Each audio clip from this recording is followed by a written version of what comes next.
ایک وقت تھا جب پاکستانی یوٹیوب کمیونٹی ایک پرامن اور مثبت ماحول میں کام کر رہی تھی. یوٹیوبرز مل کر کام کرتے، ایک دوسرے کے ساتھ کولیب کرتے اور ویورز کو بہت اچھا کانٹینٹ پرووائڈ کرتے. اس وقت پاکستانی ویورز کو انٹرٹینمنٹ، معلوماتی اور تعلیمی ویڈیوز دیکھنے کو بھی ملتی تھیں، جنہیں دیکھ کر کچھ واقعی سیکھنے کو ملتا تھا. لیکن پھر آہستہ آہستہ حالات بدلنے لگے. جیسے جیسے یوٹیوب پر ناظرین کی تعداد بڑھی اور مونیٹائزیشن کا سلسلہ شروع ہوا، ویڈیوز کی نوعیت بھی بدلنے لگی. ایک وقت آیا جب پاکستانی یوٹیوب کمیونٹی میں ہیلدی کمپٹیشن کی جگہ نیگیٹو کمپٹیشن لے لی. یہاں کریٹرز ایک دوسرے پر تنقید کرنا شروع ہوئے اور روسٹنگ کلچر کی بنیاد پڑی.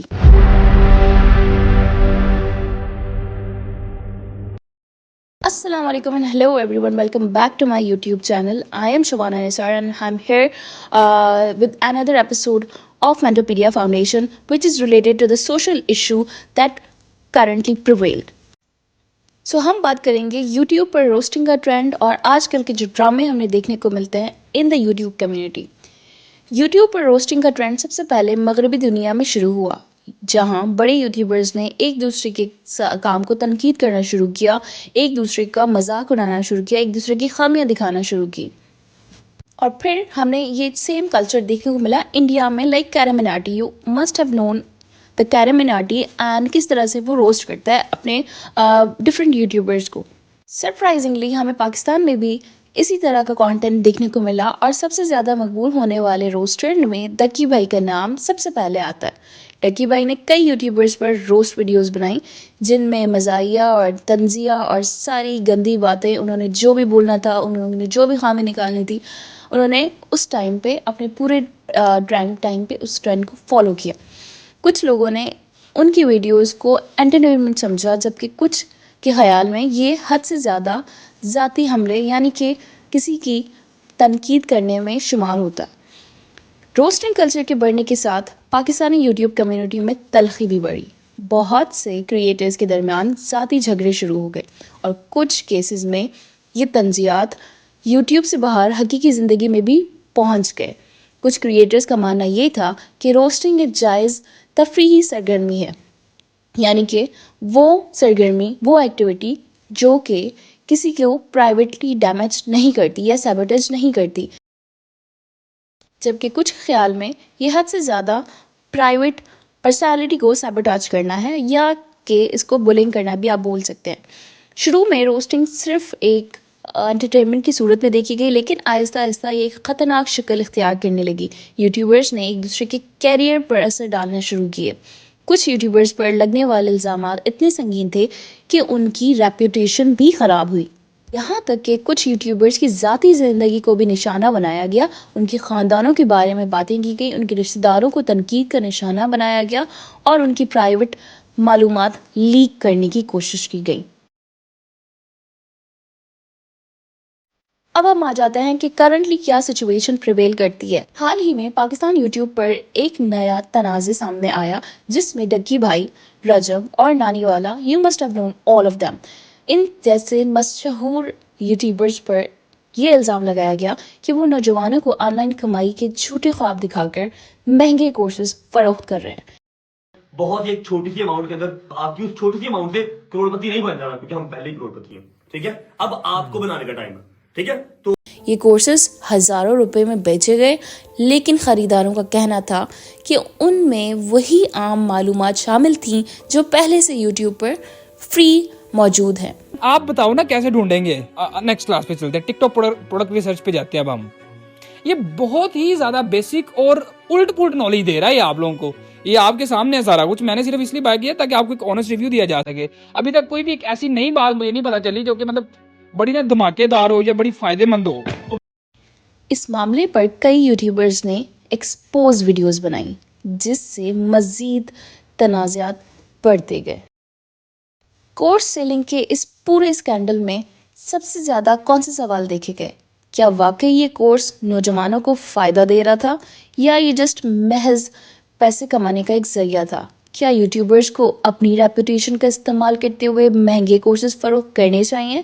کیا ان کورسز میں ایسی کوئی معلومات تھی جو کہ ویورز کو واقعی فائدہ پہنچا سکے؟ کورس سیلنگ کے اس پورے اسکینڈل میں جیسے ہی بیک فائر ہوا تو ان یوٹیوبرز میں آپس میں ہی پھوٹ پڑ گئی اور کچھ یوٹیوبرز کے سبسکرپشنز کم ہونے لگے، اور یہ تنازعات صرف ذاتی حملوں تک محدود نہیں تھے، بلکہ کچھ یوٹیوبرز نے اپنے فین بیس کو استعمال کرتے ہوئے ویورز کو یعنی کہ ہم سب کو مینیپولیٹ کرنے کی بھی کوشش کی۔ اب ہم بات کریں گے کہ مینیپولیشن کس طرح سے سامنے آئی۔ سب سے پہلی بات، خود کو معصوم ظاہر کرنا۔ جب کسی کریٹر پر تنقید ہوتی ہے تو وہ خود کو معصوم ظاہر کرتا ہے اور کہتا ہے کہ سب اس کے خلاف سازش کر رہے تھے جو بھی اس اسکینڈل میں شامل تھے۔ نمبر 2، دوسروں کو ولن بنانا۔ کئی یوٹیوبرز اپنے مخالفین کو ولن بنا کر پیش کرتے ہیں تاکہ عوام کی ہمدردی حاصل ہو۔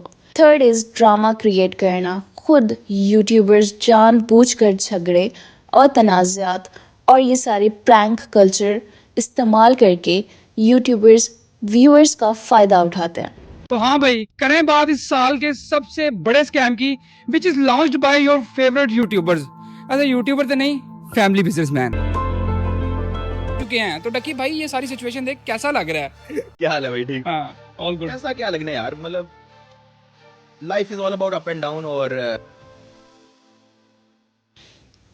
نمبر 4 از فین بیس کو استعمال کرنا۔ کچھ کریٹرز اپنے فین بیس کو استعمال کرتے ہوئے اپنے مخالفین پر حملہ کرنا شروع کرتے ہیں اور اسی وجہ سے سوشل میڈیا پر اور ہیٹرڈ اور نفرت اور ٹینس سچویشنز بڑھتی رہتی ہیں۔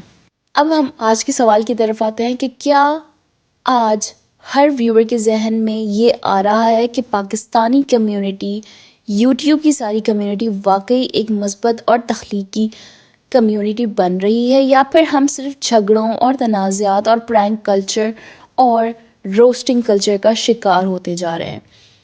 سب سے پہلی بات، یوٹیوب کو انفارمیشن کے لیے استعمال کیا جائے، انٹرٹینمنٹ کے لیے استعمال کیا جائے، نہ کہ ہیٹرڈ بڑھانے کے لیے، یا پھر ہم سب ان جھگڑوں، ان روسٹنگ میں شکار ہو کر صرف دلچسپی لینا چاہتے ہیں، صرف دیکھنا چاہتے ہیں کہ کس کا جھگڑا کس کے ساتھ چل رہا ہے، کس کا اسکینڈل کس کے ساتھ چل رہا ہے، کس کی ویڈیو لیک ہو رہی ہے، یا کس کے گھر میں کیا چل رہا ہے۔ یہ ہمارے اوپر بھی ذمہ داری ہے، کیونکہ جو ہم دیکھ رہے ہیں وہ ہم اپنی مرضی سے دیکھ رہے ہیں۔ اس سے بڑی ذمہ داری ان کریٹرز کی ہے جن کے پاس یہ چانس ہے کہ وہ اپنے ویورز کو ایک اچھا اور ایک فائدہ مند کنٹینٹ دکھا سکتے ہیں۔ اگر پاکستانی یوٹیوب کمیونٹی کو ترقی کرنی ہے تو ہمیں ان اسکینڈلز اور ان غیر ضروری تنازعات کو ختم کرنا ہوگا۔ Without kidnapping any one, without doing any harm, ہم یوٹیوب کو ابھی بھی بڑھا سکتے ہیں for the entertainment purpose, for the educational purpose. So my message is all of you, please handle the situation and کوشش کریں کہ آپ اپنا کانٹینٹ جو آپ دیکھ رہے ہیں اس کو زیادہ سے زیادہ بہتر کریں، نہ کہ آپ ان بگ یوٹیوبرز کے اسکینڈلز کو، اسکرپٹڈ کانٹینٹ کو، اسکرپٹڈ جھگڑوں کو دیکھ کر ان پہ کامنٹس ڈالیں، ان پہ ہیٹ بڑھائیں، ان کو سبسکرائب کریں یا ان کو انسبسکرائب کریں، کیونکہ اٹس پاسبل کہ جو آج آپ کو ریئلٹی لگ رہی ہے وہ کل کو آپ کو اسکرپٹڈ کانٹینٹ کہہ کے بتایا جائے، اور یہی یوٹیوبرز جو آج اسکینڈل میں ایک دوسرے کے خلاف ہیں کل کو دوبارہ ساتھ بیٹھ کر ایک دوسرے کے ساتھ ویڈیوز بنائیں گے، کیونکہ ہر کسی کا موٹیو صرف ایک ہی ہے، اور وہ ہے کہ یوٹیوب سے زیادہ ویورشپ حاصل کر کے اور کسی بھی طریقے سے پیسے کمانا from the existing customers they have.